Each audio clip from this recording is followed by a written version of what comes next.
अर्धापूर तालुक्यातील हजर मुक्काम देलगुर नाका उमर कॉलनी येथील ज्येष्ठ नागरिक शेख जिलानी अब्दुल हबीब वय वर्ष 51 हे 9 जून 2025 पासून हरवले असून या प्रकरणी इतवारा पोलीस ठाण्यात मिसिंगची नोंद करण्यात आली असून यांचा शोध घेण्यासाठी पोलिसांकडून देखील शोध पत्रिका जारी करण्यात आली होती।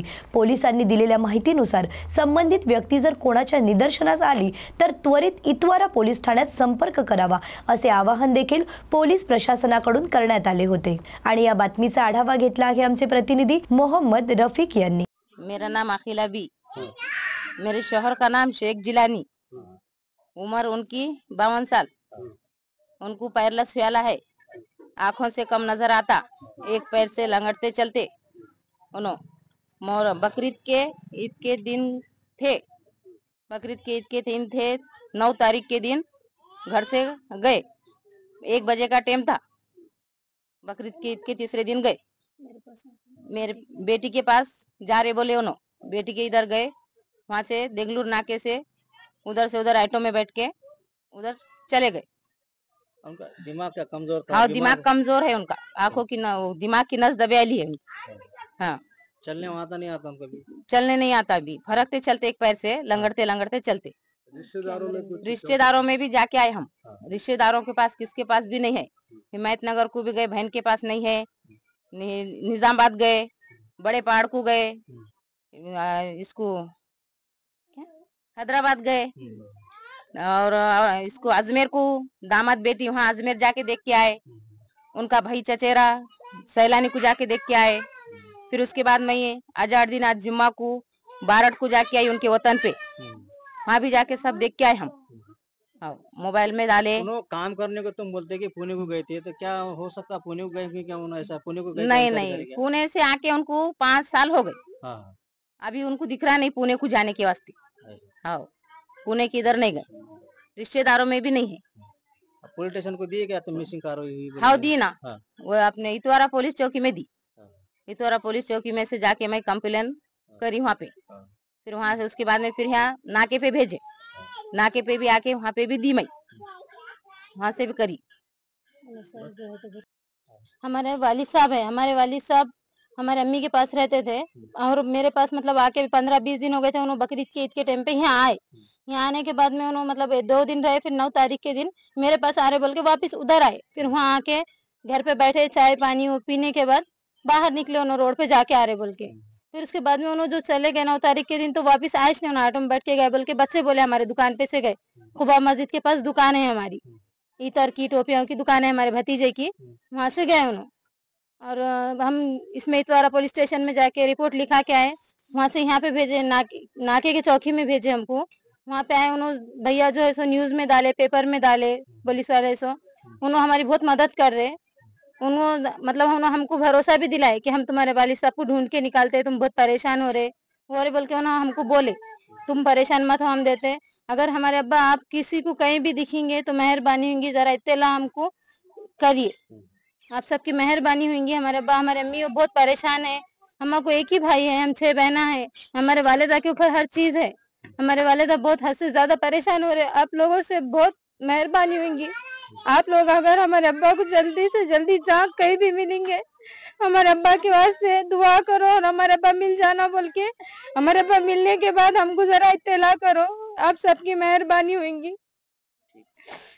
तुम रिश्तेदारों में कुछ को सब जगह जाके आए हम लोग, निजामाबाद पुलिस स्टेशन में भी गए, वहाँ जाके पुलिस स्टेशन के बाहर उनके फोटो वो सब लगा के आए हम, वहाँ पे भी जाके स्टेशन में लगा के आए, बस स्टैंड में लगाए, सब जगह उनको ढूंढ रहे हम जब हमको कोई बोलेंगे जहाँ दिखे हम वहाँ जाके ढूंढ के आ रहे उनको, सब जगह जा रहे, मगर कहीं भी उनका कुछ पता नहीं चल रहा।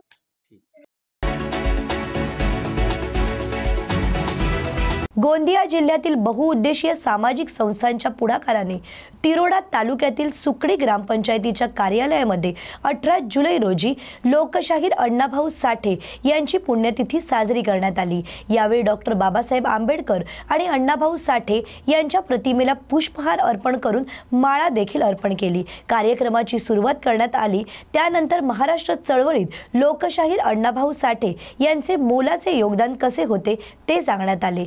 कष्टकरी मजूर वर्गासाठी आपले प्रखर विचार त्यांनी मांडले आहेत।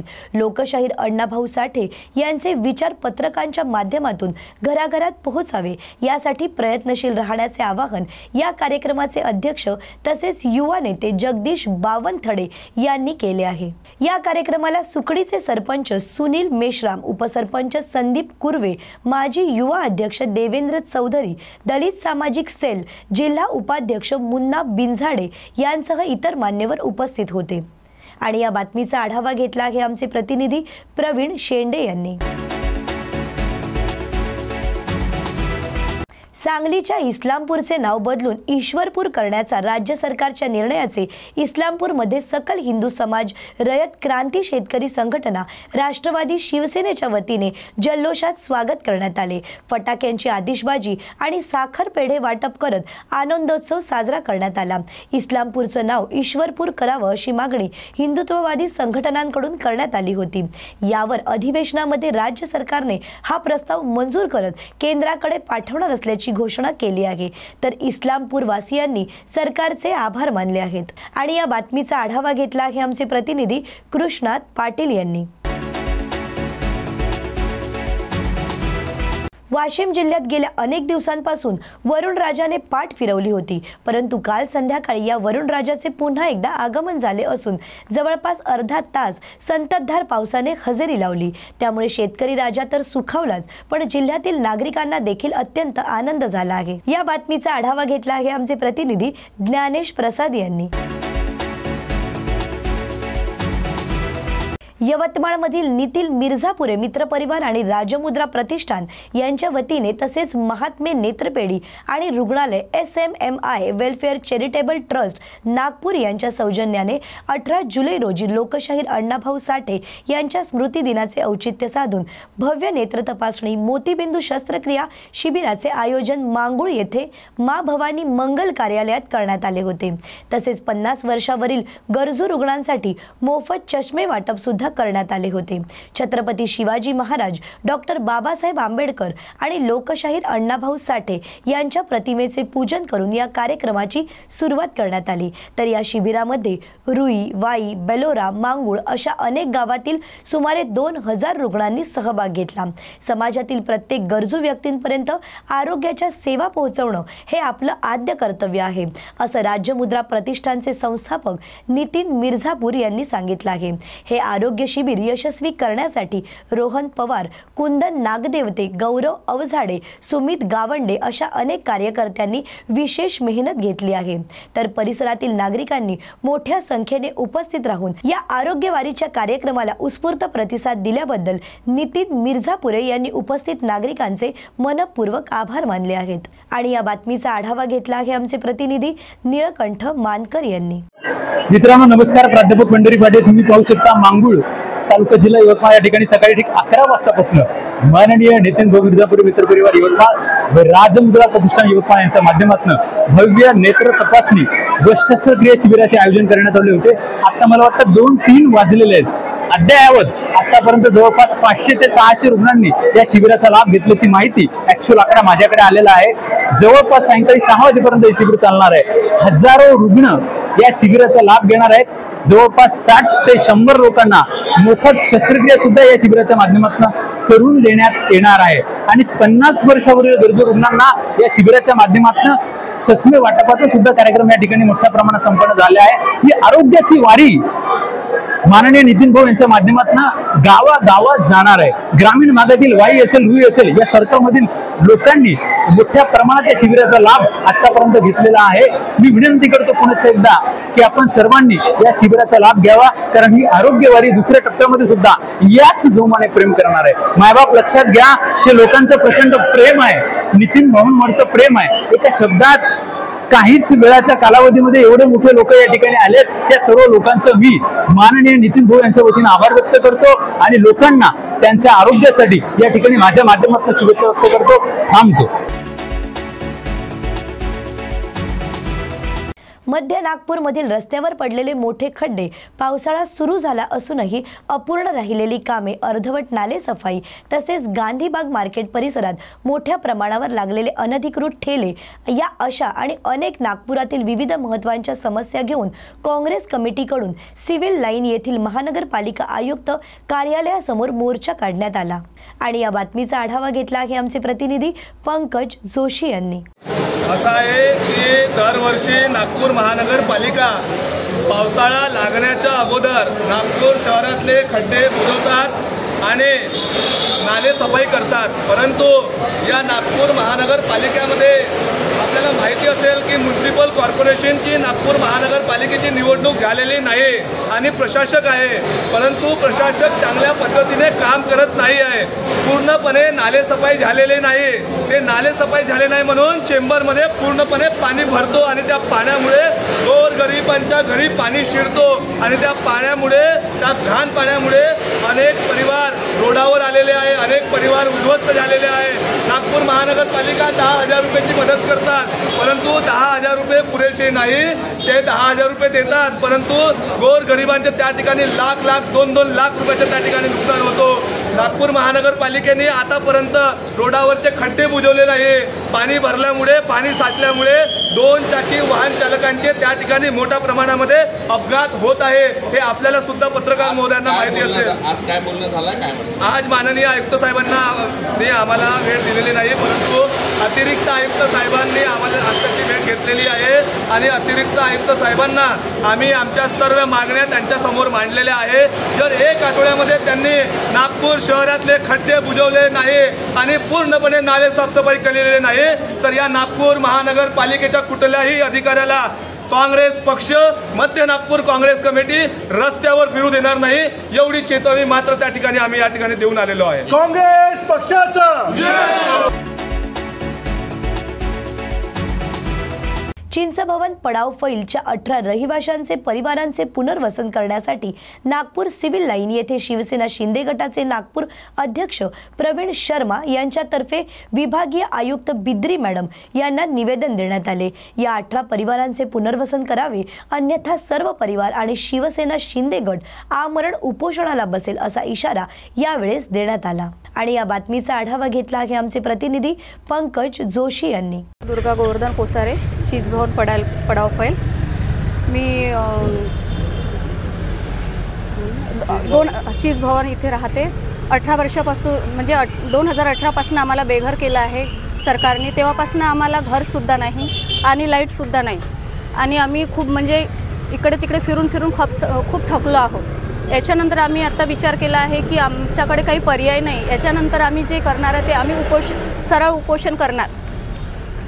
ती तुमची जी जागा होती ती मालकीची जागा होती? हो, आधी म्हणजे मालकीची नव्हती तरी खूप पूर्वी 53 वर्षाच्या आधीपासून आमचे सासरे वगैरे तिथे आमचे सगळे डॉक्युमेंट आहे, Aadhaar card, ration card, voting card, tax वगैरे सगळं आमच्याकडे, सिटी सर्वेचे पेपरसुद्धा आहे, 7/12 आहे। एवढं सगळं असून फडणवीस साहेबांनी आम्हाला आश्वासन लेटरसुद्धा दिलं आहे की या लोकांना पुनर्वसन केल्याशिवाय हटवण्यात येणार नाही। त्यांची रेकॉर्डिंगसुद्धा आहे, आमच्याकडे लेटरसुद्धा आहे। सगळं असूनसुद्धा तेव्हाही 2018 सुद्धा फडणवीस साहेब मुख्यमंत्री होते आणि आत्ता पण आहे, पण आमच्या म्हणजे काही डिसिजन घेतला नाही त्यांनी। आम्ही अजूनही उघड्यावरच आहोत।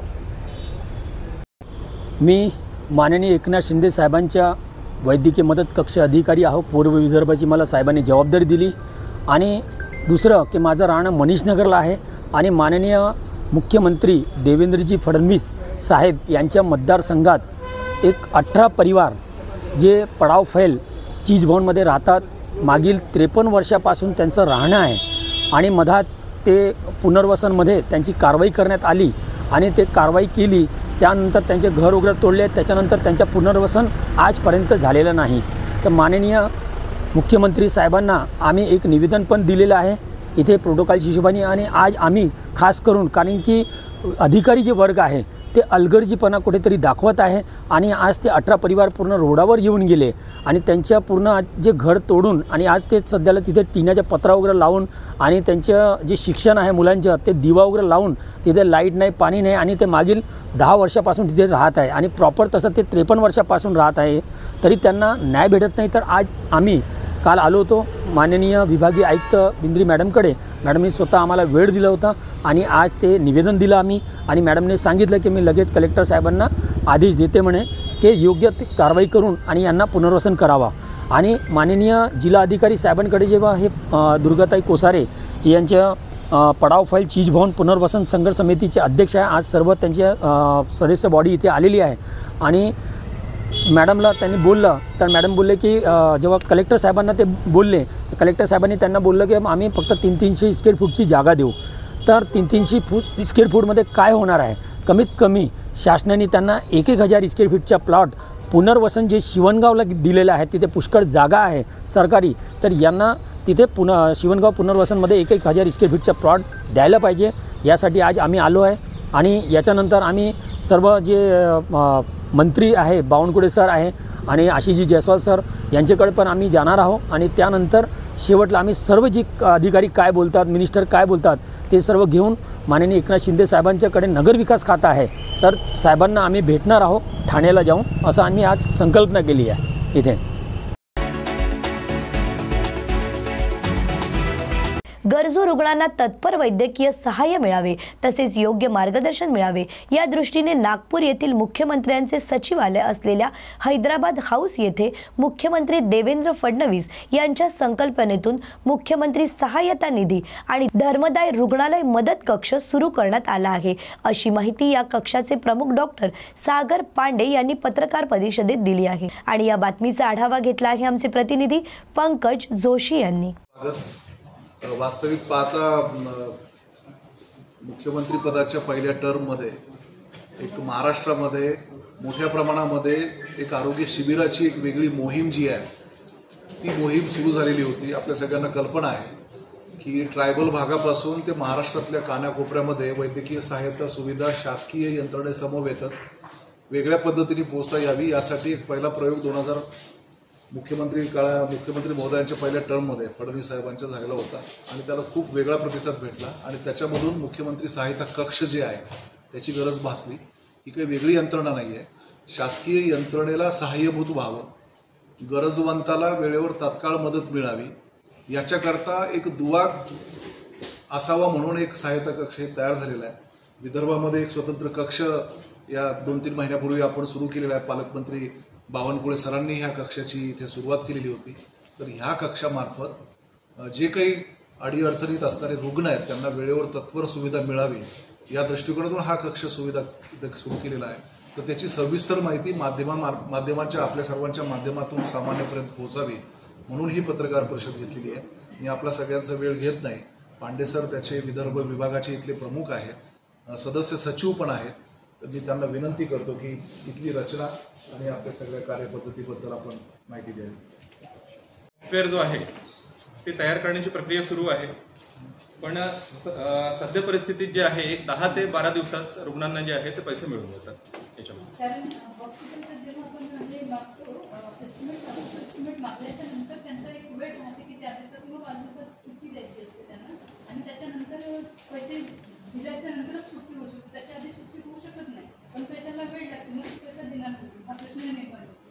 याच्यामध्ये एकदा एस्टिमेट जे आहे ते आमच्याकडे त्यांनी आणून दिलं तर आमची जी आहे लगेच आम्ही जे त्याची स्क्रुटिनी करतो. छाननी केल्यानंतर जर त्या आपल्या आजारामध्ये बसत आहे, CMRFच्या पॅनलमध्ये एकूण 23 ते 24 जे आजार आहेत त्याच्यामध्ये जर ते बसत आहेत तर गरज पडल्यास आम्ही जे आहे ते मेल पाठवतो की ही अमाऊंट जी आहे इथून सँक्शन झालेली आहे. अमाऊंट जी आहे आपण रुग्णांना नाही देत, अमाऊंट जी आहे ते आपण जे आहे ते हॉस्पिटलला देतो. डिस्चार्ज जरी झालं रुग्णाचं तरी डिस्चार्ज झाल्यानंतर सुद्धा जे आहे आम्ही जेव्हा हॉस्पिटलला पैसे दिले त्यानंतर हॉस्पिटल जे आहे ते रुग्णांना ते पैसे परत करतात. त्यामुळे नाही अशा तक्रारी जर असतील तर आम्ही जे आहे आमच्या कक्षामध्ये आपण जे आहे समजा हॉस्पिटलमध्ये 1% ऍडमिट आहे त्याच्यासोबत कधी प्रत्येक गरजेचं नाही आहे की त्याला इथे अर्ज घेऊन आणून देणारी यंत्रणा असते. जसं आता प्रायव्हेट आपण जातो तर कॅशलेस असते, तिथे डेस्क असतो. आता तिथे डेस्क नसू शकतो का की असा तिथूनच ऑनलाईन अर्ज आपल्याकडे येत आहे पेशंटला काही इथे नातेवाईकांना? नाही, तेच मी आपल्याला सांगितलं की एक सॉफ्टवेअर जो आहे आता ते तयार करण्यात येत आहे. यामध्ये बेसिकली मुंबई कक्षात श्री रामेश्वरजी नाईक विशेष कार्य अधिकारी त्यांच्या बेसिकली जे आहे पाहणीमध्ये हे काम सुरू आहे. एकूण 22 ते 23 जे योजना आहेत शासनाच्या ते पूर्ण जे आहे एका छताखाली यावे म्हणजे सिंगल विंडोमध्ये जे आहे ते पूर्ण आपण हे करण्याचा प्रयत्न करतोय. आणि ते सॉफ्टवेअर तयार झाल्यानंतर आपण ते डेस्क देणार आहोत जसं आपण सांगितलं, आणि तिथून तो अर्ज एकदा जे आहे त्या आपल्या ऑनलाईन सिस्टममध्ये आलं तर त्यानंतर ते महात्मा ज्योतिबा फुले योजनेला पाठवायचं, धर्मादाय योजनेला पाठवायचं, PMJY डायव्हर्ट करायचं, राष्ट्रीय बाल सुरक्षा कार्यक्रम असतो त्याच्यामध्ये आपण डायव्हर्ट करू शकतो. असे शासनाच्या विभिन्न योजना आहेत. तर त्या योजनेमध्ये जे आहेत ते ऑनलाईन डायरेक्टली एंट्री होईल आणि तिथूनच ते अर्ज जे आहेत ते डायव्हर्ट करण्यात येईल आणि त्याची पूर्ण ही कार्यपद्धती जी आहे ती सुरू आहे. येणाऱ्या संभावित 1 महिन्यात जी आहे हे पूर्ण प्रोसेस सुरू होऊन जाईल अशी अपेक्षित आहे. सर, एक मांग किए थे पहले लोग, जिसके बाद आपने की फाइनेंशियल अप्रूवल की जो अनुमति है इसी कक्ष में नागपुर में जो है वही मिल जाए, उस पर कुछ निर्णय हुआ था? उसके ऊपर में मुख्यमंत्री साहब जो है उनको हमने इस बारे में बताया है कि अगर इसका डिसेंट्रलाइजेशन करते हैं, जैसे विदर्भ के लिए मराठवाड़ा, पश्चिम महाराष्ट्र, खानदेश, अगर ऐसा डिसेंट्रलाइजेशन अगर होता है तो ये और भी ईजी होगा. बट बेसिकली ये फाइनेंशियल मैटर है. तो फाइनेंशियल मैटर और इसके अंदर में जो ट्रांजैक्शंस होते हैं, अकेले विदर्भ के कक्ष ही जो है अभी तक के जो हमने बताया कि 6 महीने के अंदर में 10 करोड़ के ऊपर जो है हमने पेशेंट्स को लाभ दिया हुआ है. तो इसके लिए बेसिकली प्रक्रिया जो है वो शुरू करी गई है. हो सकता है आने वाले जो है ये 5 से 6 महीने के अंदर में ये भी चीज़ जो है डिसेंट्रलाइजेशन वाली पूरी होगी. नागपूरमध्ये एकूण जे आहेत ते 276 हॉस्पिटल आहे, 276. मुख्यमंत्री सहायता निधीच्या पॅनलमध्ये एकूण 276 हॉस्पिटल आहे. महात्मा ज्योतिबा फुले योजनेच्या पॅनलमध्ये जवळपास 75 हॉस्पिटल आहेत, 75. धर्मादाय रुग्णालय आहेत जवळपास 36. RBSK राष्ट्रीय बाल सुरक्षा कार्यक्रम या योजनेअंतर्गत कमीत कमी 7 हॉस्पिटल आहेत आणि प्रधानमंत्री जन आरोग्य योजना जी आहे आपली त्याच्यामध्ये जे आपले मोठे मेडिकल कॉलेजेस आणि बाकीचे हॉस्पिटल आहेत एकूण ते 6 आहेत, 06. नागपूरचं टाटा हो, नागपूर. अर्ज आल्यानंतर अर्ज स्वीकारणे किंवा नाकारणे याची काही टाइम लिमिट आहे की एवढ्या दिवसामध्ये त्याबद्दलचा निर्णय झालाच पाहिजे? अर्ज सादर केल्यानंतर जे आहे लगेच त्याची छाननी करण्यात येते.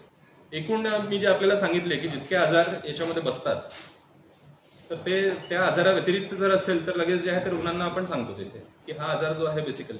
आणि कधी कधी असं आहे की चुकून लोकांना अपेक्षित असतो ते लोक जे आहेत मोतियाबिंदू असो, त्यांना कॅटरॅक्ट असो किंवा हर्निया, हायड्रोसिल हे जे छोटे सर्जरी आहेत आणि जे इतर योजनेमध्ये पूर्ण बसतात म्हणजे महात्मा ज्योतिबा फुले योजनेत किंवा बाकी, तर असे अर्ज जे येतात तर लगेच जे आहे त्यांना सांगण्यात येतो की हे आजार जे आहे बेसिकली यामध्ये कव्हर नाही होत. ही जी आहे आपली सहायता निधी बेसिकली हे जितके गंभीर आजार आहेत आणि हे सांगणं जे आहे ते जास्त महत्त्वाचं आहे. तर पात्रतेचे निकष बेसिकली की एक तर अर्जदार जो आहे तो महाराष्ट्र राज्याचा अर्ज तो रहिवासी असायला पाहिजे, डोमिसाईल तो इथलाच असायला पाहिजे. त्यानंतर आधार कार्ड आणि त्यानंतर रेशन कार्ड आणि आपण तहसीलदारामार्फत जो एक उत्पन्नाचा दाखला जो तयार करून घेतो इन्कम सर्टिफिकेट तो याच्यासाठी जे आहे मुख्यतः ते बंधनकारक आहे. आणि जी लिमिट आहे ती आहे वार्षिक उत्पन्न त्यांचं 1,60,000 याच्या खाली एकूण पाहिजे आणि त्याची नोंद जी आहे जो आपण तहसीलदारामार्फत त्या उत्पन्नाचा दाखला तयार करून घेतो त्याच्यामध्ये स्पष्टपणे पाहिजे. तसेच राशन कार्ड आणि बाकी जे आहे त्याच्यामध्ये सुद्धा जो त्यांचं एकूण वार्षिक उत्पन्न आहे तर ते पण आपण जे आहे ते चेक करतो त्याच्यामध्ये की ते नमूद आहे की नाही. त्यानंतर या पॅनलमध्ये बेसिकली जे आहे मुख्यमंत्री सहायता निधीचा एक पॅनल तयार करण्यात आलेला आहे. याचं कारण असं आहे बेसिकली की एकाच रुग्णालयामध्ये जे आहे ते रुग्णांना पूर्ण सुविधा मिळाली पाहिजे. याकरिता 30 बेडपेक्षा जास्त बेड असलेले जे रुग्णालय आहेत तर त्यांना या पॅनलमध्ये घेण्यात आलेलं आहे. जिथे सर्व सोयीसुविधा जी आहे हार्ट डिसीजसाठी, ब्रेन डिसीजसाठी, कॅन्सर उपचार जे आहेत त्याच्यासाठी पूर्ण सोय जी आहे ते एकाच जागेवर उपलब्ध असावी. CT स्कॅन, MRIची सुविधा जर असली तिथे तर जास्त चांगला. हार्ट रिलेटेड जर हॉस्पिटल आहे तर तिथे पूर्ण कॅथ लॅब आहे की नाही. तर या सर्व गोष्टी ज्या आहेत त्या आपण त्याची पडताळणी करतो. एका समितीमार्फत जे आहे ते रुग्णालयाची नोंद मग या पॅनलमध्ये करून घेण्यात येते.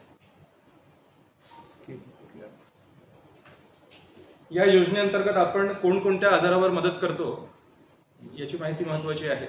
तर लहान मुलांकरिता जे कर्णबधिर मुलं असतात त्यांच्याकरिता कॉक्लिअर इम्प्लांट जे आहे जे पूर्णतः कर्णबधिर आहेत आणि 3 वर्षाखालील जे मुलं आहेत 0 ते 3 वर्ष यांना आपण कॉक्लिअर इम्प्लांट करिता 2 लाख रुपयापर्यंत जी आहे ती मदत करतो. त्यानंतर आपण जितके प्रकारचे कर्करोग आहेत, ऑल टाइप्स ऑफ कॅन्सर, तर याच्यामध्ये आपण जे आहे सर्जरीकरिता कमीत कमी 1 लाख रुपये जे आहे त्याची मदत करतो. तसेच किमोथेरपी, रेडिओथेरपी याकरिता आपण 50,000 पर्यंत जे आहे दरवर्षी 50,000 इतकी मदत जी आहे अर्थसहाय्य ते आपण उपलब्ध करून देतो. त्यानंतर ट्रान्सप्लांट जितके लागणारे आहेत, लिव्हर ट्रान्सप्लांट असो, किडनी ट्रान्सप्लांट असो, बोन मॅरो ट्रान्सप्लांट, आपल्या विदर्भामध्ये बेसिकली आपण जर बघितलं तर खूप असे आजार आहेत, गंभीर आजार, जिथे बोन मॅरो ट्रान्सप्लांटची आपल्याला गरज पडते. तर बोन मॅरो ट्रान्सप्लांट करिता आपण जे आहे प्रत्येक रुग्णाला 2 लाख रुपयापर्यंत जे आहे ती मदत पोहोचवितो. रुग्णांची आर्थिक परिस्थिती लक्षात घेता जे आहे विशेष बाब म्हणून आणखी जी आहे मदत माननीय मुख्यमंत्री जे आहेत यांच्या मार्फत जी आहे ती पुरविली जाते. इतर जर आजार आपण याच्यामध्ये बघितले तर बेसिकली आपण हिप रिप्लेसमेंट आहे, हिप रिप्लेसमेंट करिता आपण 1 लाखापर्यंत जे आहे ती मदत करतो. नी रिप्लेसमेंट करिता 50,000पर्यंत जे आहे ती मदत करतो. त्यानंतर हृदयरोगाचे जितके आजार आहेत, all types of heart diseases, त्याच्यामध्ये सर्जरी करिता आपण जे आहे ते 1 लाख रुपयापर्यंतची मदत करतो. तसेच मेंदूचे जे आजार आहेत, जितके ब्रेन डिसीजेस आहेत, त्याच्यामध्ये आपण 1 लाखपर्यंत जे आहे ते यांना मदत करतो. रस्ते अपघात हा खूप मोठा एक गंभीर विषय आहे, रोड ट्रॅफिक ऍक्सिडेंट. तर रोड ट्रॅफिक ऍक्सिडेंट करिता जे आहे आपण 1 लाखापर्यंत मदत करतो. याच्यामध्ये एक नोंद करणं महत्वाचे आहे बेसिकली की रेल ऍक्सिडेंट, एअर क्रॅशेस किंवा पाण्यातले जहाज वगैरे जे आहेत ते अपघात, त्याच्याकरिता मदत वेगळी असते. ती मदत आपण जी आहे ते आपल्या मार्फत नाही पुरवत. पण आपण बेसिकली जे रस्ते अपघात आहेत, रोड ट्रॅफिक ऍक्सिडेंट, त्याच्यामध्ये कमीत कमी 1 लाख रुपये जे आहे इतकी मदत आपण जे आहे ते पुरवितो. त्यानंतर लहान मुलांची जी शस्त्रक्रिया असते, 0 ते 14 वर्ष, 0 ते 18 वर्षापर्यंत आपण जे आहे ते कन्सिडर करतो पिडियाट्रिक एज ग्रुप. तिथे आपण जे आहे त्यांच्या सर्जरी करिता कमीत कमी जे आहे ते 1 लाख रुपयांची मदत करतो.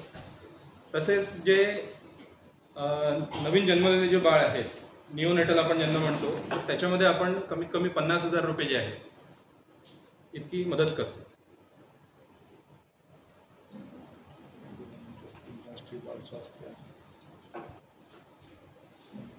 वैद्यकीय सहायता निधी कक्ष नागपूर आणि विदर्भ विभाग, मूळ ही संकल्पना जी आहे ही माननीय मुख्यमंत्री श्री देवेंद्रजी फडणवीस यांच्या संकल्पनेतून हा हैदराबाद हाऊस येथे हा कक्ष जो आहे तो सुरू करण्यात आलेला होता. पहिल्या टेन्युअरमध्ये फडणवीस साहेबांनी बेसिकली 2015 मध्ये जो आहे हा कक्ष इथे सुरू केलेला होता.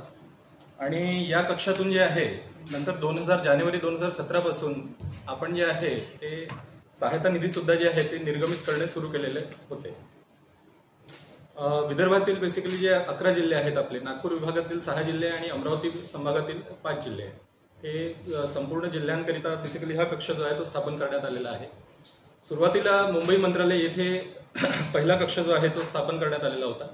परंतु विदर्भातील लोकांना मुंबईला जाण्याला त्रास होत होता, तो लांब पडत होता आणि त्यामुळे गोरगरीब जनता जी आहे, मुख्यतः गडचिरोली किंवा अतिदुर्गम भागातील जे जनता आहे आणि रुग्ण आहेत त्यांना जी आहे ती पूर्ण माहिती पण नसते आणि त्यांना जे आहे साधनं पण नसतात. म्हणून हा कक्ष जो आहे तो तयार करण्यात आलेला होता. आतापर्यंत हा जो कक्ष आहे या कक्षामध्ये आपण जे आहे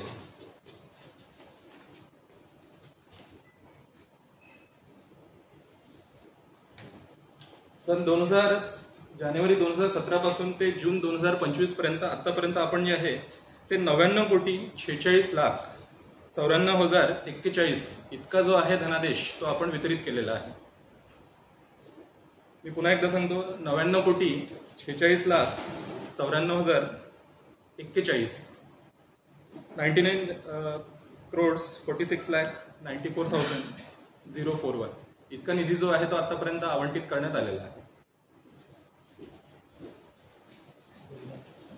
एकूण रुग्णांची जी संख्या आहे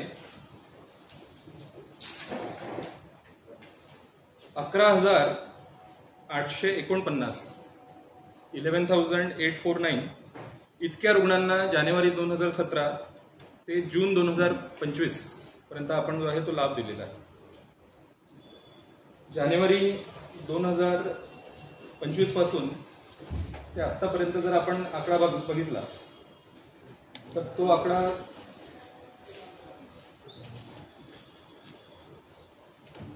एकूण लाभार्थी जे आहे ते 1,113 आणि अर्थसहाय्याची एकूण रक्कम जी आहे ती आहे 9,62,42,500 9,62,42,500 इतका निधी जो आहे तो 1 जानेवारी 2025 ते 30 जून 2025 पर्यंत आपण जे आहे ते एकूण 1113 रुग्णांना जो आहे तो उपलब्ध करून दिलेला आहे.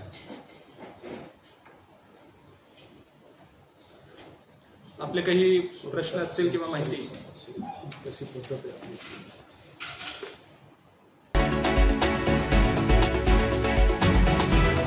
दोन ज्योतिर्लिंगांसोबत दक्षिण दर्शन यात्रा. या तीर्थ पर्यटनासाठी जाणाऱ्या यात्रेकरूंना Indian railway catering and tourism corporation limited यांच्यातर्फे भारत गौरव पर्यटन ट्रेनचे आयोजन करण्यात येणार आहे. ही रेल्वे मध्य प्रदेशमधील रीवा, सतना, मैहर, कटनी, जबलपूर, नरसिंहपूर तसेच तिरुपती, रामेश्वरम, मदुराई, कन्याकुमारी आणि मल्लिकार्जुन या सर्व स्थळांवरून दर्शन भ्रमण करत जाणार आहे, अशी माहिती भोपाळचे पर्यटन विभागाचे संयुक्त महाप्रबंधक राजेंद्र बोरबन यांनी पत्रकार परिषदेत दिले आहे. या प्रवासातील प्रति व्यक्ती श्रेणीनुसार दर आणि सुविधा याविषयी माहिती देऊन या सेवेचा लाभ घेण्यासाठी www.irctctourism.com या संकेतस्थळांचा उपयोग करावा, असे त्यांनी यावेळेस सांगितले आहे. आणि या बातमीचा आढावा घेतला आहे आमचे प्रतिनिधी पंकज जोशी यांनी. कॉर्पोरेशन क्षेत्रीय कार्यालय भोपाल से आज यहाँ पे जो हमने प्रेस कॉन्फ्रेंस अरेंज करी है, परफॉर्म जो कर रहे हैं उसका मेन उद्देश्य जो है उसके बारे में हम आपको अवगत कराना चाहते हैं. इसका जो एजेंडा है आज पब्लिक के बीच में अवेयरनेस प्रोग्राम के लिए है, जिसमें हम दो ज्योतिर्लिंग के साथ में दक्षिण दर्शन स्पेशल टूरिस्ट ट्रेन भारत गौरव के अंतर्गत यह स्पेशल ट्रेन 21 अगस्त को नागपुर से रवाना होगी, जो कि तिरुपति, रामेश्वरम, मदुराई, कन्याकुमारी और मल्लिकार्जुन के दर्शन कराएगी, जिसके अंतर्गत सभी व्यय सम्मिलित रहेंगे, जैसे कि इसमें कंफर्म ट्रेन टिकट्स के साथ में बस की सर्विसेज, साथ ही में इसमें भोजन के अलावा इसमें हर एक कोच में एक सिक्योरिटी गार्ड रहेगा, हर एक कोच में एक कोच इंचार्ज रहेगा, जो कि समय समय पर यात्रियों को इंफॉर्मेशन और सूचनाएं प्रदान करेगा. इसमें 3 कैटेगरी हमने रखी हुई है. 3 कैटेगरी के अंतर्गत इसमें स्लीपर, थर्ड एसी और सेकेंड एसी का हमने समावेश रखा है. तकरीबन इसमें 760 यात्री करेंगे, जिसमें से जो है तकरीबन 7 कोच जो रहेंगे स्लीपर कोच के रहेंगे, थर्ड एसी के 3 कोच, एक सेकेंड एसी का, एक भोजनयान और 2 जो है इसमें एसीदार के कोचेस अटैच किए जाएंगे. टोटल पूरी ट्रेन में 14 कोचेस रहते हैं. स्लीपर कोच की जो हमने इसमें गणना करी है, वह जो रहेगा यात्रियों को 20,800 प्रति व्यक्ति के हिसाब से देना रहेगा, जो कि इकोनॉमी श्रेणी है. और उसके पश्चात 35,000 का जो व्यय रहेगा वो प्रति व्यक्ति थर्ड एसी के स्टैंडर्ड कैटेगरी का रहेगा. 46,500 प्रति व्यक्ति जो रहेगा वो सेकेंड एसी कंफर्ट श्रेणी के अंतर्गत आएगा. इसकी बुकिंग IRCTC ऑफिस के जो कि नागपुर रेलवे स्टेशन पे प्लेटफॉर्म नंबर 1 पर स्थित है. आप काउंटर बुकिंग भी यात्री इसमें करा सकते हैं.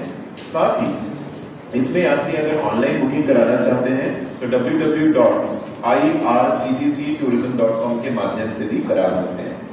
साथ ही यात्री अगर बुकिंग कराना चाहते हैं नागपुर या नागपुर के आसपास किसी भी छोटे गांव से या फिर उसके आसपास सिटी से, तो यात्री इसके जो IRCTC के ऑथराइज्ड एजेंट्स हैं उनके थ्रू भी करा सकते हैं. और इसमें हमने नीचे नंबर भी मेंशन किए हैं, जिसके UPI के माध्यम से या ऑनलाइन अमाउंट ट्रांजैक्शंस के माध्यम से हम यहाँ से यात्रियों को जो है हेल्प आउट कर सकते हैं. इसमें जो होटल स्टे रहेगा, बसेस भी रहेगी, वो भी AC रहेगी. सेकंड स्लीपर क्लास की जो जर्नी रहेगी वो नॉन AC से रहेगी, और जो आपका इसमें जो थर्ड एसी और सेकंड एसी का जो जर्नी रहेगी वो बसेस के माध्यम से वो AC की बसेस रहेंगी. जैसे मंदिर में जाते हैं तो तिरुपति मंदिर में लाइन पड़ी रहती है, तो आपने क्या पहले से इसमें जैसे हमने यात्रियों को इसमें से हमने पहले ही जो बुकिंग्स करते हैं तो TT आजकल जो 300 रुपये वाला टिकट जैसे जो रहता था, VVIP दर्शन जो रहते हैं, आजकल सारी चीजें स्पेसिफिकली जो है TTD सेवा ऑनलाइन ट्रस्ट जो है, तिरुमला ट्रस्ट जो है, उन्हें सारा सिस्टम सेंट्रलाइज किया हुआ है. आप जैसे यात्री अगर सुबह तिरुपति में डे 3 में जैसे आप पहुंच रहे हैं 23 तारीख को, तो आप ऑनलाइन भी टिकट बुक कर सकते हैं TTD सेवा online.com से. उस पर्टिकुलर दिन का दोपहर में 12 बजे का उनको 12 बजे के बाद का टिकट बुक करना रहेगा. 12 बजे के बाद near about 12 say 1 K beach में हम सभी यात्रियों को दर्शन करने के लिए ऊपर तिरुमला के लिए लेके जाएंगे. यहाँ पे जैसे अगर जो यात्री बुक नहीं कर पाते हैं तो हम यात्री को स्वयं लेके जाएंगे जहाँ पे काउंटर्स बने हुए हैं। आधार कार्ड और एक जो नॉमिनल अमाउंट रहता है 50 रुपीज 100 रुपीज का जो टिकट है यात्रियों को वो देने के पश्चात वो हम उनको वापस से जो है ऊपर तिरुमला पे ड्रॉप करेंगे।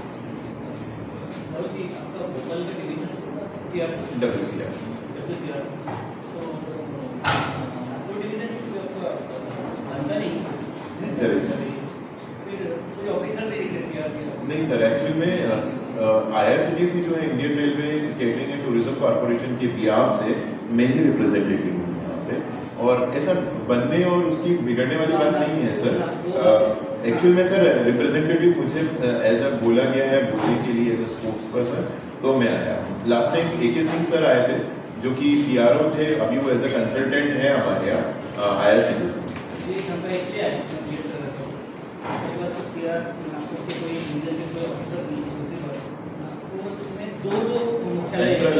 सेंट्रल और SCCR दो मुख्यालय में दो 5 स्टार हॉल भी है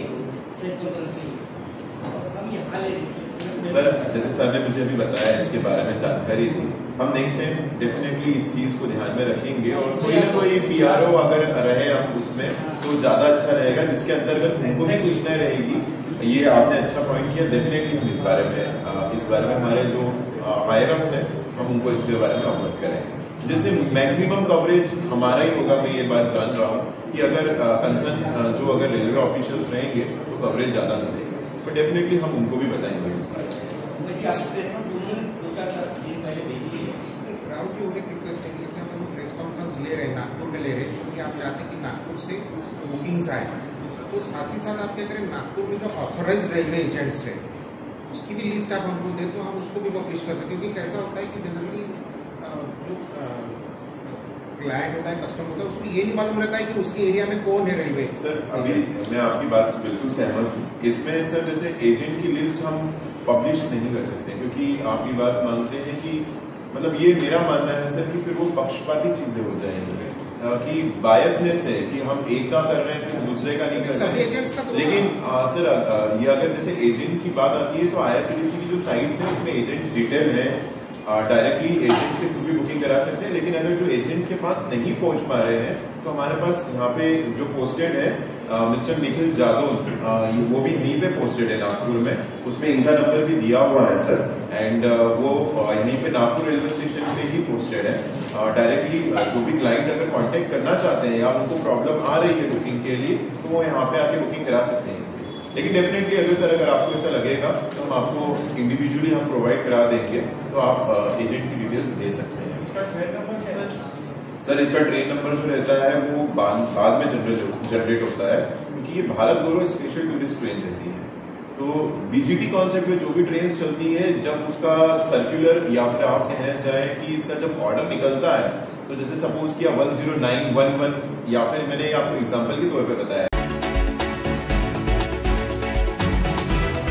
संभाजी ब्रिगेडचे प्रदेशाध्यक्ष प्रवीण गायकवाड यांच्यावर शाही फेक करून करण्यात आलेल्या भ्याड हल्ल्याच्या विरोधात सराईत गुंड दीपक काटे आणि त्यांच्या साथीदारांवर मुकोका कायद्याअंतर्गत कायदेशीर कारवाई करण्यात यावी, तसेच महाराष्ट्र सरकारने केलेल्या संविधानाचे उल्लंघन करणारा जनसुरक्षा कायदा तात्काळ मागे घेण्यात यावा, यासाठी यवतमाळच्या भारतीय स्वाभिमानी संघाच्या वतीने संघांच्या अध्यक्षा सुखदा तोडकर तसेच सारिका भगत यांनी यवतमाळ जिल्हाधिकारी यांच्या मार्फत राज्यपालांना निवेदन सादर केले।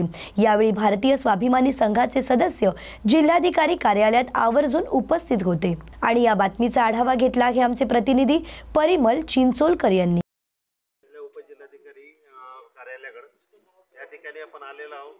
स्वाभिमानी संघ यवतमाळ यांच्याकडून जाणून घेऊया काही प्रतिक्रिया। आपण पाहूत भारतीय स्वाभिमानी संघ काय म्हणतात, कशा संदर्भात हे निवेदन देण्यासाठी आलेले आहे।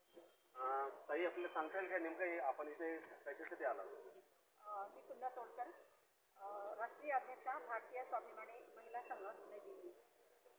दिनांक 13 जुलैला प्रवीणदादा गायकवाड प्रदेशाध्यक्ष संभाजी ब्रिगेड यांच्यावर जीवघेणा हमला झालेला आहे। वंगण फेकण्यात आलं, काळीशाई टाकून त्यांचा अपमानित केला गेलं त्यांना, आणि जीवघेणी हमला हे गुंडांतर्फे करण्यात आलेला आहे। BJPचे ते कार्यकर्ते असल्याचे हे उघड झालेले आहे सोशल मीडियाच्या माध्यमातून. याचा मी जाहीर निषेध करते आणि ज्यांनी हे दुष्कृत्य केलेलं आहे, गुंडागर्दी केलेली आहे, त्यांच्यावर कडक कार्यवाही करण्यात यावी अशी मी मागणी करते. त्याचप्रमाणे आमची दुसरी मागणी अशी आहे की आता जनसुरक्षा कायदा हा अस्तित्वात आणलेला आहे आणि ह्या कायद्याला आमचा विरोध आहे. कारण आर्टिकल 19 नुसार आम्हाला संघटन बनवण्याचा अधिकार आहे, भाषण स्वातंत्र्य आहे आणि आंदोलन करण्याचं स्वातंत्र्य आहे. या आमच्या संविधानिक अधिकारावर ची पायमल्ली होत आहे. त्यामुळे या कायद्याचा आम्ही विरोध करतो आणि हा कायदा मागे घेण्यात यावा अशी आमची मागणी आहे. या 2 मागण्यांसाठी आम्ही आज निवेदन दिलेलं आहे. धन्यवाद. तर आपण आणखी जाणून घेऊया आणखीन एक प्रतिक्रिया. तर आपलं काय म्हणणं आहे या संदर्भात? मी भारत जोडो अभियान जिल्हा समन्वय आमचं असं म्हणणं आहे की या महात्मा ज्योतिराव फुले, बाबासाहेब आंबेडकर या सुसंस्कृत राज्यामध्ये हे जे काही चाललेलं आहे हे योग्य नाही. म्हणून असे जे गुंडागर्दी करणारे लोक असतील, पक्ष कोणताही असो, आम्हाला पक्षाचा विरोध नाही, पण असे गुंडागर्दी लोकांवर तात्काळ कारवाई व्हावी आणि राज्यात राहणाऱ्या लोकांना जे आता जगण्याचा भेव तयार होत आहे त्याच्यापासून मुक्तता मिळाली. आता प्रश्न असा आहे की 2024 विधेयक क्रमांक 33 आता यांनी विधानसभेत आणि विधान परिषदेमध्ये मान्यता दिलेली आहे, राज्यपालाकडे पाठवलेली आहे. आम्ही कालच आमची टीम, महाराष्ट्राची टीम राज्य समन्वयक राज्यपालाकडे जाऊन त्यांना आमचं म्हणणं सांगितलं की आर्टिकल 19 प्रमाणे आमच्या स्वातंत्र्य गदायत आहे, पत्रकारावर पण गदायत आहे. आज तुम्ही आमची क्लिप घेऊ शकता, उद्या तुम्ही आम्हाला प्रश्नोत्तर क्लिप घेऊ शकत नाही कारण त्याच्यावर बंधन येत आहे. म्हणून आम्ही तर म्हणतो की पत्रकार लोकांनी तात्काळ या संदर्भात आपलं म्हणणं आणि निषेध नोंदवला पाहिजे आणि या राज्यात जे काही चालू आहे त्या सगळ्या गोष्टीला आमचा विरोध आहे की ज्या चांगल्या गोष्टीकडून वाईट गोष्टी होतात त्याला संपूर्ण आमचा विरोध आहे. आमचं पूर्ण देशामध्ये राज्यामध्ये संघटन हे पूर्ण काम करत आहे. आपण जाणून घेतलेले आहेत या ठिकाणी भारतीय स्वाभिमानी संघ यांच्याकडून यांनी दिलेल्या काही प्रतिक्रिया इथं आलेल्या आहेत. काही वकील संघाचे आहेत मेंबर, त्यांच्याकडून जाणून घेऊयात. कायदे तज्ञ आहेत, काय म्हणतात वकील साहेब आपण? मैं सारिका भगत, भारतीय स्वाभिमानी संघ राष्ट्रीय प्रचारक. तो आज जिस तरीके से ये संभाजी ब्रिगेड के प्रवीण दादा गायकवाड़ जो कि अध्यक्ष है संभाजी ब्रिगेड के, तो फुले शाहू अम्बेडकर विचारधारा जो पूरे महाराष्ट्र में ही नहीं हर राज्यों में नहीं तो पूरे भारत भर फुले शाहू अम्बेडकर विचारधारा फैली हुई है और इस विचारधारा का अनुकरण सभी भारतीय लोग करते हैं. और इस विचारधारा का विरोध करने वाले जो लोग हैं जिन्होंने उनका अपमान किया, अपमानित किया, जो आपने देखा है सोशल मीडिया में कि उनका मुंह पूरा जो ये है तो उसे पूरा काला कर दिया. तो ये जो लोग ये ऐसा गुंडागर्दी का काम कर रहे हैं तो इनको विरोध में जो सरकार उनका मनोबल ऊंचा करने के काम कर रहे हैं, क्योंकि उनका जो मनोबल है वो गिराने का काम नहीं कर रहे हैं तो ऊंचा करने का काम कर रहे हैं, इसलिए इनकी मजल बढ़ रही है. तो ये कब तक चलेगा? तो ऐसी जो कृत्य करने वाले लोग हैं उनको जब तक हम रोक नहीं लगाते तो ये हमेशा के लिए काम जो है वो चालू रहेगा. इसलिए इनको अगर खत्म करना है तो हम सभी भारतीय लोगों को, सभी संगठनों के लोगों को, जो भी फुले शाहू अम्बेडकर को मानने वाले लोग हैं उनको मैं कहना चाहती हूँ कि विरोध करना चाहिए. जब विरोध नहीं करेंगे तो इनकी मजल बढ़ेगी और ये काम हमेशा चालू रहेगा. तो विरोध, खुद को अगर भारतीय समझते हो और खुद को फुले शाहू अम्बेडकर विचारधारा का हम अनुयायी समझते हैं तो ये काम सभी भारतीय लोगों को करना चाहिए ताकि इन लोगों को सजा मिलेगी और सजा मिलेगी तभी ये काम खत्म होने वाला है साथियों. इसलिए मैं जो ये काम करने वाले, जो कृत्य करने वाले लोग हैं इनका विरोध करती हूँ और जन सुरक्षा कायदा जो भी निकाला है इनका भी मैं विरोध करती हूँ. और ये खत्म करने के लिए हम सभी लोग भारतीय स्वाभिमानी संघ के यहाँ पर जुड़े हुए हैं. मैं तो इतनी बात कर रही हूँ, आप लोग साथ सहयोग देंगे ऐसे आशा और विश्वास करती हूँ. धन्यवाद. हे आपण पहिलेच आता होत्यात भगत मॅडम इथल्या कायदेतज्ञ यवतमाळच्या यांनी आपलं मनोगत आपल्या इथं मांडलेलं आहे. खरोखरच काळाची गरज आहे, कुठेतरी याच्यात बदल व्हायलाच पाहिजे असं यांचं म्हणणं आहे. न्यूज 24 मराठी. जिल्हा परिषद शाळा म्हटलं की फक्त गोरगरिबांच्या मुलांची शाळा असाच समज समाजात निर्माण झाला आहे, कारण त्या शाळांची अवस्थाच तशी झालेली आहे. असाच प्रत्यय पुन्हा एकदा केळापूर तालुक्यातील बोरगाव येथील जिल्हा परिषद शाळेत आला आहे. आमचे प्रतिनिधी परिमल चिंचोलकर यांच्यासोबत महाराष्ट्र नवनिर्माण सेनेचे तालुका उपाध्यक्ष आणि अश्विन ठाकरे यांनी बोरगाव येथील जिल्हा परिषदेच्या शाळेत भेट दिली असता प्रशासनाचे या जिल्हा परिषदेच्या शाळेकडे अजिबात लक्ष नाही. हे त्यांच्या निदर्शनास आले। या शाळेत मुले आणि मुलींचे एकाच ठिकाणी शौचालय असून या शाळेची सर्वच बाजूने दयनीय अवस्था झाली आहे आणि पावसाळ्यामुळे इथल्या विद्यार्थ्यांना आणि शिक्षकांना या गोष्टीचा नाहक त्रास होत आहे। अशा परिस्थितीत विद्यार्थ्यांनी शिक्षण घ्यायचे तरी कसे? या कारणांमुळेच पालक आपल्या मुलांना जिल्हा परिषद शाळेत पाठवत नसतील का, असे अनेक प्रश्न निर्माण होत आहेत। प्रशासनाने याकडे तातडीने लक्ष देऊन यावर उपाययोजना करावी, अन्यथा महाराष्ट्र नवनिर्माण सेनेच्या रोषाला सामोरे जावे लागेल, असा इशारा यावेळी देण्यात आला आहे। आणि या बातमीचा आढावा घेतला आहे आमचे प्रतिनिधी परिमल चिंचोलकर यांनी।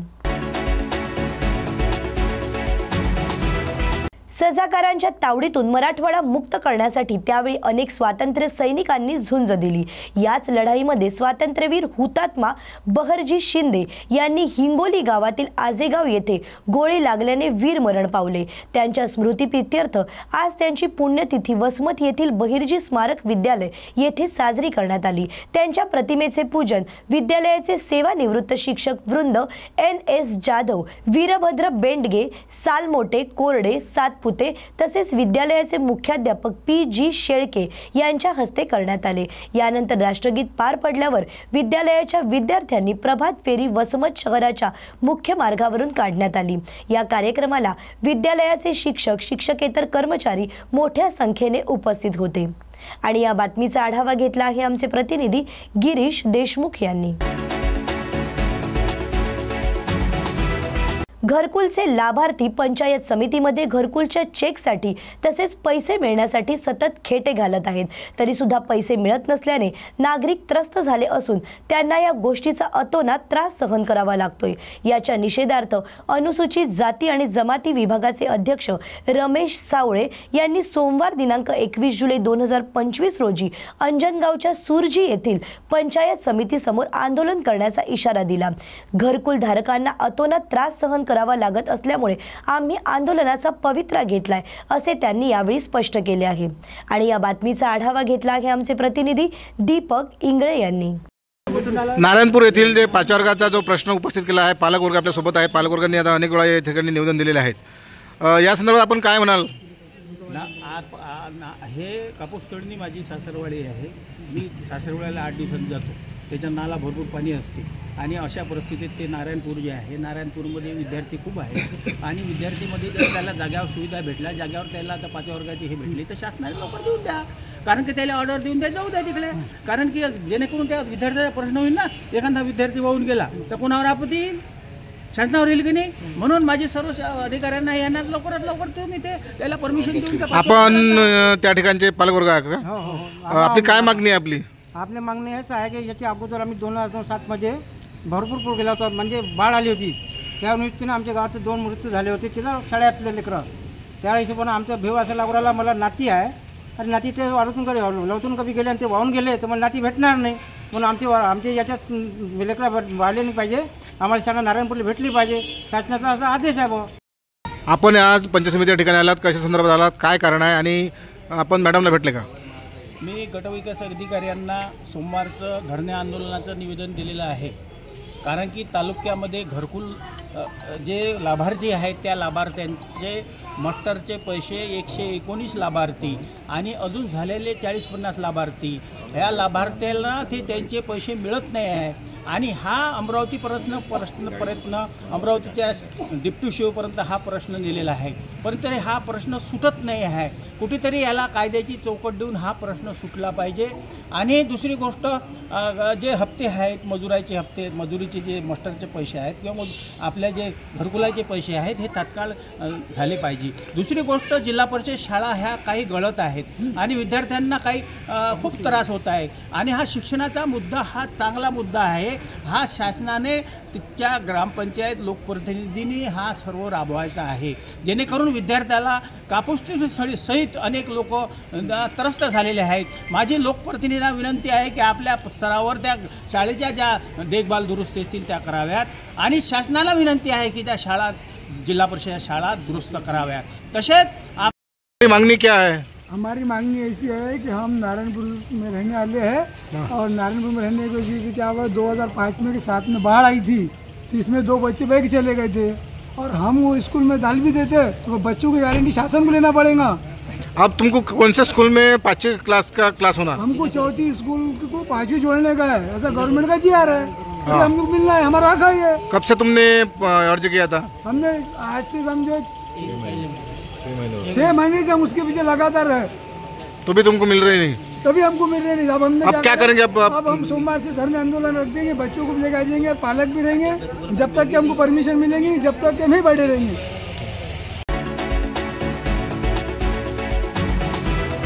नागपूर येथे पारडी पोलीस स्टेशन अंतर्गत भंडारा हैदराबाद हायवे सर्व्हिस रोडवर पोलिसांनी कारवाई करत 26,71,250 रुपयांचा मुद्देमाल हस्तगत केला आहे। मुख्य आरोपी ताज हबीब शेख मोहम्मद वय वर्ष 27 तसेच शैलेंद्र राम लखन गुप्ता वय वर्ष 28 या दोन्ही आरोपींसह आश्रय कंपनीच्या टेम्पोची पडताळणी केली असता त्यात अंमली पदार्थ गांजा पोलिसांना आढळून आला। हा गांजा आणि इतर साहित्य असा मिळून 41,58,450 रुपये किमतीचा मुद्देमाल जप्त करण्यात पोलिसांना यश आलं आहे। त्यानुसार आरोपींवर कायदेशीर कारवाई करून पारडी पोलीस ठाणे येथे गुन्हा देखील दाखल करण्यात आला आहे।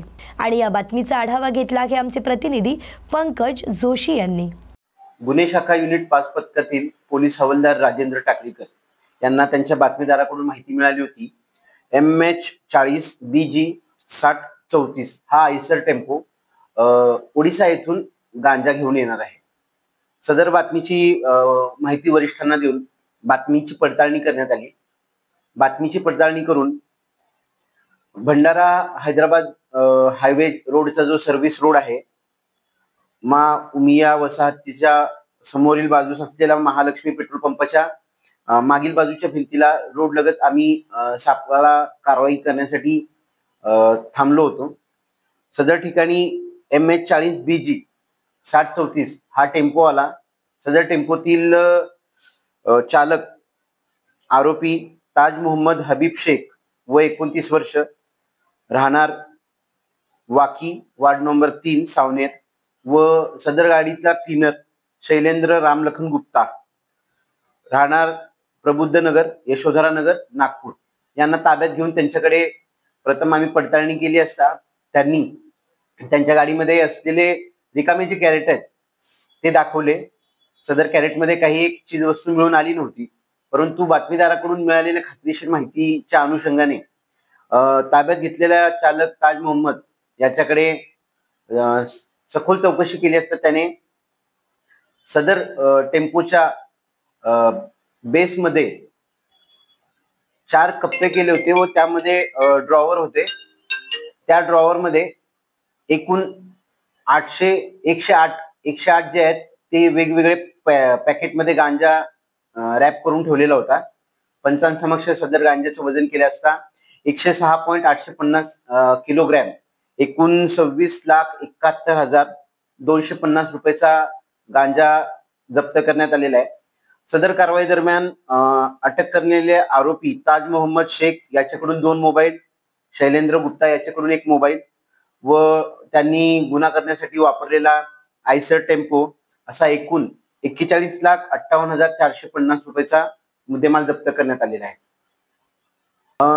सध्या नागपूर शहरात माननीय पोलीस आयुक्त रवींद्र सिंगल सरांच्या मार्गदर्शनाखाली ऑपरेशन थंडर ही अंमली पदार्थ विरोधी मोहीम मोठ्या प्रमाणात राबवण्यात येत आहे। सदरची कारवाई ही देखील याच ऑपरेशन थंडरचा एक भाग असून माननीय पोलीस आयुक्त, सहपोलीस आयुक्त तसेच गुन्हे शाखेचे अतिरिक्त पोलीस आयुक्त, DCP सर, ACP सर यांच्या मार्गदर्शनाखाली गुन्हे शाखा युनिट 5च्या पथकाने केलेली आहे। अशाच नवनवीन आणि ताज्या बातम्यांसाठी पाहत रहा न्यूज मराठी 24/7, नवा भारत नवा विचार।